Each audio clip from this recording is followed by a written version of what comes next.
Articles. पहले जब हम पढ़ते थे तो आर्टिकल एक अलग टॉपिक हुआ करता था।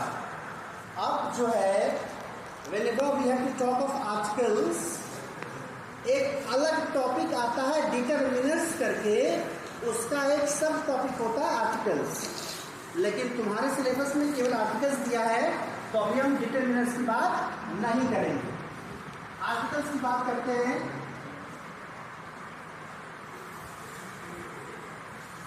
अब चूंकि ये टर्म तुम्हारे सामने है तो एक चीज मैं बता दूं, एक ही स्पेलिंग ARTICLES आर्टिकल, इसकी मीनिंग कई सारी होती है। एक मीनिंग ग्रामर में होती है जो तुम्हें पढ़ना है, दूसरा होता है आर्टिकल का मतलब कोई बर्तन, अंग्रेजी में आर्टिकल वर्ड बर्तन या सामान के लिए भी हम यूज करते हैं। उसके अलावा एक आर्टिकल होता है जो तुम राइटिंग सेक्शन में यूज करते हो, जब आर्टिकल लिखते हो, जो देखने में ऐसे की तरह लगता है लेकिन खूबसूरत ऐसे से ज्यादा होता है, इंटरेस्टिंग ज्यादा होता है। तो राइटिंग सेक्शन में जब तुम पढ़ोगे तो एप्लीकेशन के अलावा यानी आवेदन पत्र लिखने के अलावा एक और चीज जो तुम्हें पढ़नी होती है वो है आर्टिकल। उसके साथ में अलग से तुम पढ़ते हो रिपोर्ट राइटिंग, ठीक है। तो आर्टिकल राइटिंग वो ऐसे की तरह होती है, इंटरेस्टिंग तरीके से शुरुआत करेंगे, फैक्ट देकर के बात करेंगे और उसमें कोई प्रॉब्लम है उसके कॉजेस के बारे में बात करेंगे, उसके सिचुएशन के बारे में बात करेंगे, उसके क्योर के बारे में बात करेंगे। वो आर्टिकल राइटिंग में होता है, क्लियर है। यहाँ जो आर्टिकल पढ़ना है that is a topic of grammar, और ग्रामर में जो आर्टिकल की बात करेंगे तो एग्जैक्टली यहाँ पर हम 2-3 शब्दों की बात करते हैं। किसी पर्टिकुलर चीज को समझने के लिए उसकी संख्या क्या है या वो कितना स्पेशल है, ये जानने के लिए हम आर्टिकल का यूज करते हैं। अब इसमें 2 तरह के आर्टिकल होते हैं, एक होता है डेफिनिट और एक होता है इनडेफिनिट। जब दोनों के एग्जाम्पल जान लोगे तो अपने आप सब क्लियर हो जाएगा, डेफिनिट आर्टिकल और इनडेफिनिट आर्टिकल। इन दोनों की हिंदी समझने की कोशिश करें। डेफिनिट का मतलब था निश्चित और इनडेफिनिट का मतलब था अनिश्चित। अब यहाँ मजेदार बात यह है कि थोड़ा सा कंफ्यूजन होता है कि निश्चित अगर हम बोले कोई एक है तो हमें लगता है एक का मतलब कंफर्म है, 2 नहीं है, 3 नहीं है, 4 नहीं है, तो एक निश्चित होना चाहिए, लेकिन ऐसा नहीं होता। एक की अंग्रेजी में क्या बोलते हैं, एक को संख्या में जो है 1 होता है, बाकी क्या यूज करते हैं अंग्रेजी में, ए बोलते थे पहले, अब उसे ओ कहा जाता है ना, ओ और एन, पहले उसे ए बोला जाता था। तो ओ या एन जो है इसका मतलब जो है एक करके होता है, लेकिन हमें निश्चित और अनिश्चित में जब डिफाइन करना होता है तो लगता है कि एक तो निश्चित होना चाहिए तो एक डेफिनिट होना चाहिए, लेकिन ऐसा नहीं है। क्यों नहीं है, एग्जाम्पल देंगे तब समझ में आएगा। यानी ए और एन किसमें पढ़ेंगे, हम इनडेफिनिट में पढ़ेंगे, ना कि डेफिनिट में पढ़ेंगे। और डेफिनिट में क्या पढ़ेंगे, हम द के बारे में पढ़ेंगे। So whenever we have to talk of article in grammar, especially we'll have to talk about just the, a and an। यानी आर्टिकल के बारे में पढ़ना है तो इनडायरेक्टली हमें क्या पढ़ना है, ओ का यूज कहाँ करना है, एन का यूज कहाँ करना है और द का यूज कहाँ करना है, या द के अलग अलग उच्चारण कैसे होते हैं। अब ये समझो कि कैसे ये डेफिनिट हो गया और ये इनडेफिनिट हो गया। अब अगर तुम्हें एक छोटी सी कहानी सुनाओ, 2-3 लाइन हिंदी। एक राजा था, कहानी ऐसे शुरुआत होती है, एक राजा था। अब बताओ, राजा के पहले एक लिखा है, क्या तुम कंफर्म हो किस राजा की बात हो रही है? एक राजा था, कोई भी राजा हो सकता है, क्लियर है। तो जब हम कहते हैं एक राजा था, इसका मतलब हमें नहीं पता कौन सा वाला, यानी वो इनडेफिनिट है। अब आगे तो एक राजा था, देयर वॉज ओ किंग, उसकी एक रानी थी, ये कहो कि उस राजा की एक रानी थी। तो पहली लाइन में क्या था, एक राजा था, देयर वॉज अ किंग। हमें नहीं पता कौन सा राजा, इनडेफिनेट, हम उसके बारे में सर्टेन नहीं है, तो हमने अ का यूज कर लिया। अगली लाइन, उस राजा की एक रानी थी, उस राजा की एक रानी थी। The king has a queen, the king has a queen. अब देखो यहां हमें पता नहीं कि कौन सा राजा, लेकिन दूसरी लाइन में हमें पता है कौन सा राजा। कौन सा राजा, इसके बारे में पहले सेंटेंस में हमने कहा। तो यहां हम कंफर्म नहीं है, तो हमने अ का यूज किया। अगले लाइन में हम कंफर्म हो गए कि हम किस वाले राजा की बात कर रहे हैं, इसीलिए इसके लिए हमने क्या यूज कर लिया, द यूज किया। समझ में आया? जब कंफर्म नहीं है तो अ या एंड कैसे करेंगे बताएंगे बाद में, और जब कंफर्म हो जाएंगे तो वहां पर हम द का यूज करेंगे। इस तरह से डेफिनिट आर्टिकल में द का यूज करते हैं और इनडेफिनिट में ए और अ और एंड का यूज करते हैं।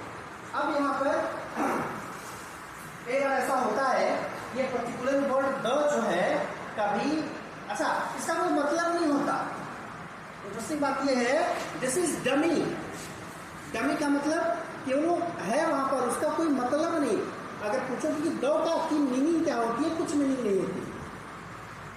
ठीक है, एक स्पेसिफिक चीज को जब हम उसके लिए यूज करते हैं और जब उसका नाम लेते हैं या उसके बारे में बात करते हैं, उसके पहले हम द लगा देते हैं, जिसके बारे में हमें पता होता है। जैसे द रामायण, रामायण एक ही है, सबको पता है, तो द रामायण यूनिक चीज है। सन यूनिक है, मून यूनिक है, द सन, द मून, इस तरह की चीज है। अब उसमें एक चीज और है, जैसे नॉर्मली एक नाम है राम, तो राम किसी लड़के का भी नाम हो सकता है, और राम उस देवती का नाम भी हो सकता है, उस गॉड का नाम भी हो सकता है जिसकी हम पूजा करते हैं। अब अंतर कहां से आएगा, क्या करें, वहां पर द हेल्प करता है। केवल राम होगा तो कोई भी साधारण नाम हो सकता है, लेकिन द राम हो जाए, द राम, जैसे ही द राम हो गया तो समझ लो कि बात उस गॉड की हो रही है। क्लियर है? ऐसे ही एक और होता है, जैसे इंग्लिश एक भाषा, इंग्लिश को छोड़ो, फ्रेंच की बात करते हैं।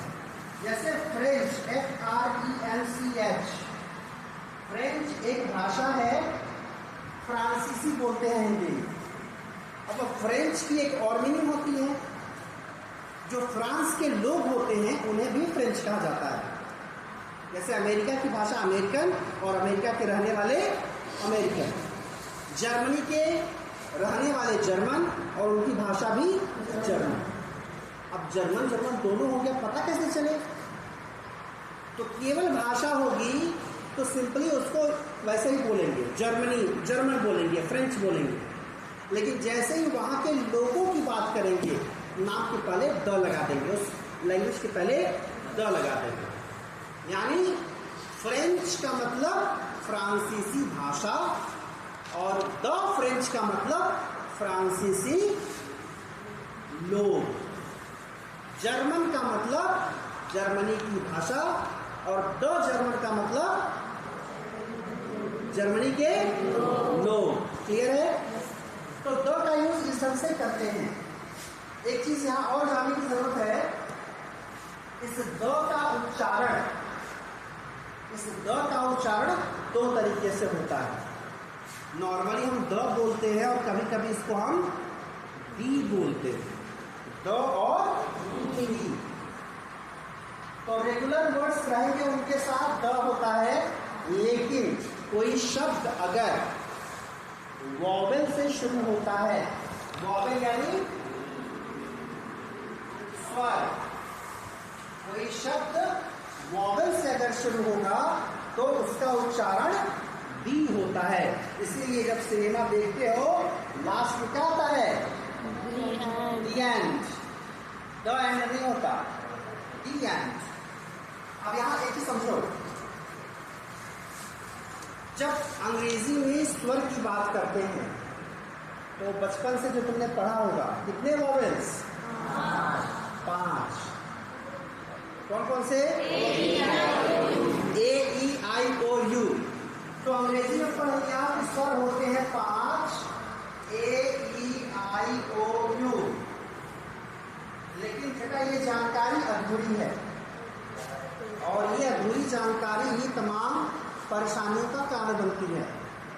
एग्जैक्टली अंग्रेजी में स्वरों की संख्या होती है 20। देयर आर 20 वॉवेल्स, जो तुम्हें कभी नहीं पढ़ाया जाता। जब तुम अंग्रेजी में पीजी करोगे ना, तब पता चलेगा कि वॉवेल 20 होते हैं। ऐसे ही एक बार हमारे चाचा जी ने कॉल किया मुझे और पूछा, मुझे लगता है कि कई साल पहले की बात है। उन्होंने पूछा अंग्रेजी में कितने वॉवेल्स होते हैं? मैंने कहा 20 होते हैं।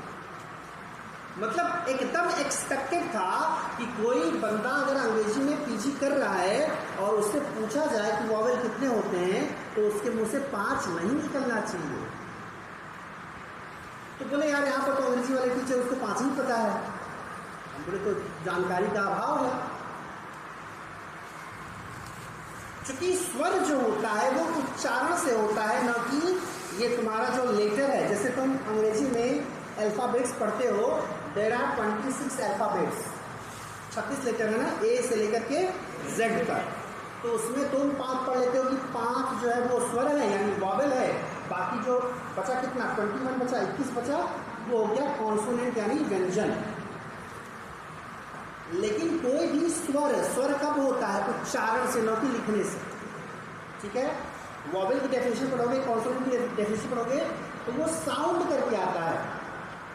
तो जो उच्चारण होता है यानी बोलने पर जो स्वर निकलते हैं, ऐसे स्वरों की संख्या अंग्रेजी में 20 होती है। और वो तुम्हारे हिंदी से मिलते जुलते हैं, कुछ अलग होते हैं। जैसे तुम्हारे हिंदी में आ होता है, ओ होता है, अंग्रेजी में भी आ होता है, ओ होता है।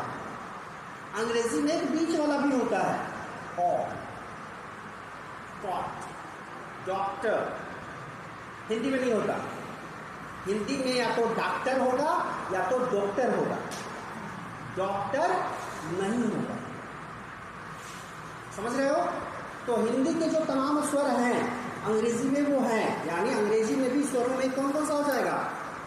अ भी है, आ भी है, इ भी है, ई भी है। ये कभी पढ़ाया गया? नहीं पढ़ाया गया, है ना। उ भी है, उ भी है। हमारे हिंदी में औ होता है, औ, सीधे औ।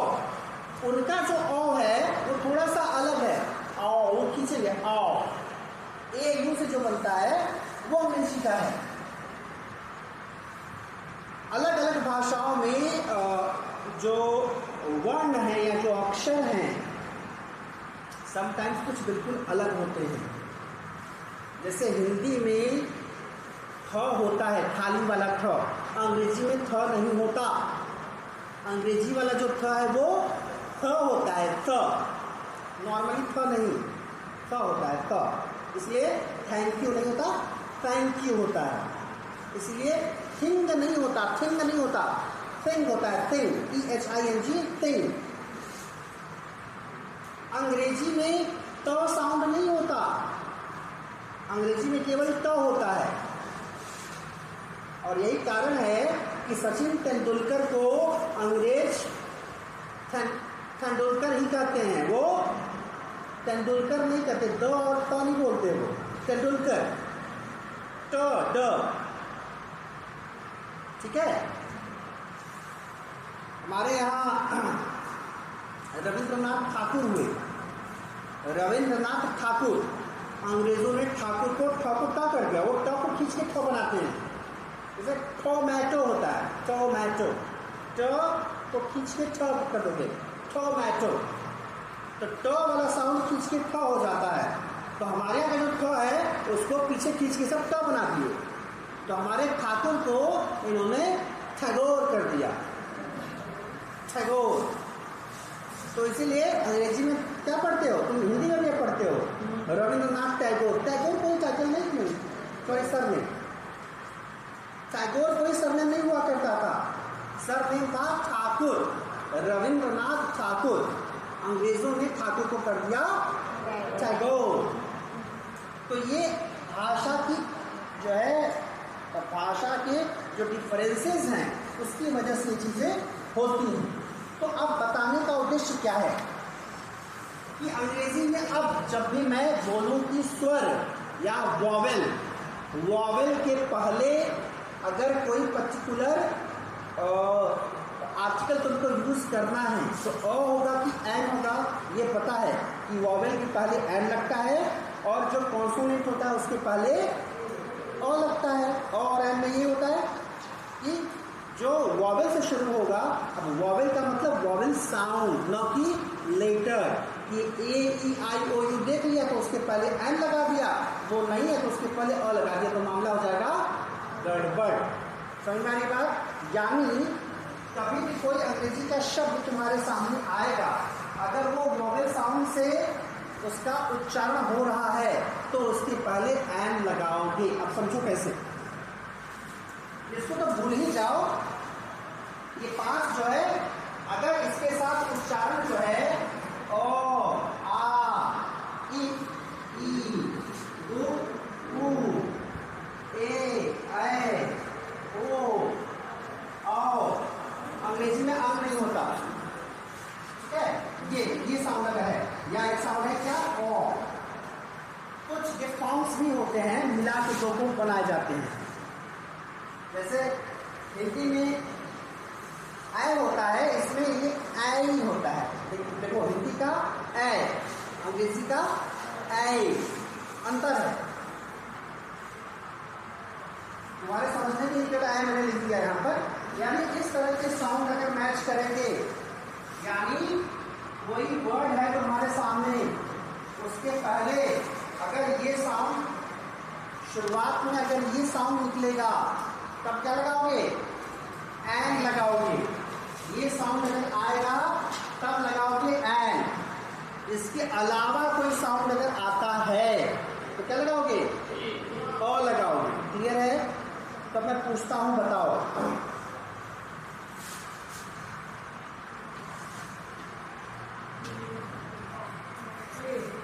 यूनिवर्सिटी अ लगेगा कि एन लगेगा? अ लगेगा। क्यों लगेगा?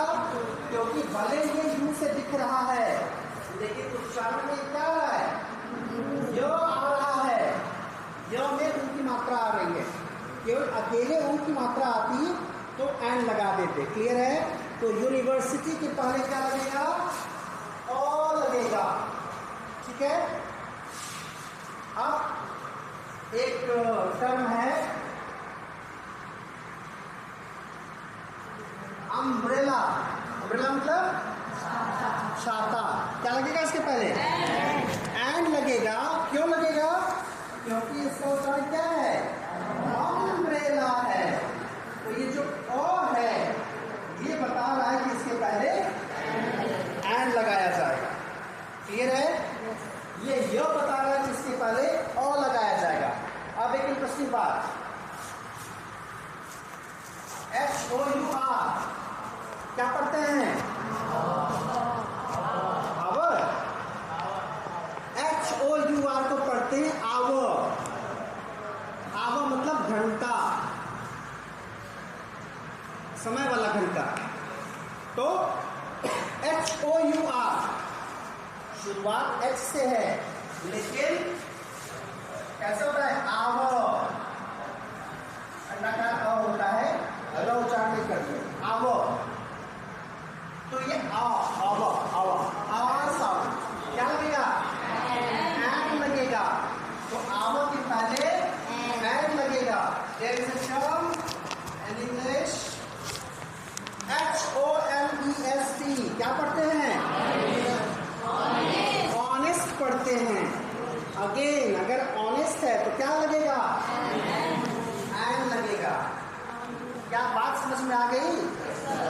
यानी उच्चारण में अगर स्वर है तो एन लगाएंगे, उच्चारण में अगर व्यंजन है तो चाहे वो किसी भी स्पेलिंग से शुरू होता हो फर्क नहीं पड़ता। ठीक है, बाकी जो है नॉर्मली जो तुम देखते हो कई बार वॉवेल से शुरू भी होता है और उच्चारण भी वॉवेल का होता है। एप्पल ए है, ए एप्पल क्या लगेगा? An apple. ठीक है, एग, एग मतलब अंडा, एग क्या है? एग है, एग ए क्या लगेगा? एन लगेगा। तो इसके पहले भी एन लग जाएगा, इसके पहले भी एन लग जाएगा। अब one more time is there, ice cream, ice cream आ क्या लगेगा? एन लगेगा। ठीक है, और ओ से आउल कर लो, आउल, अगेन आ है तो एन लगेगा। क्लियर है? बाकी chair, table, fan, school, chair च, टेबल ट, फैन फ, स्कूल स क्या लगेगा? अ लगेगा, अ लगेगा। क्लियर है? तो ठीक इसी तरह से जब तुमने साउंड सिस्टम समझ लिया तो अब तुम ये भी समझ गए कि कहाँ द बोलेंगे और कहाँ टी बोलेंगे। जहां वॉवेल साउंड आएगा, the egg, the ice cream, the elephant, the ant. Clear है? दी यूनिवर्सिटी नहीं होगा, द यूनिवर्सिटी, दी अम्ब्रेला। ठीक है, तो आज की कथा संपन्न हुई। समझ में आया कुछ?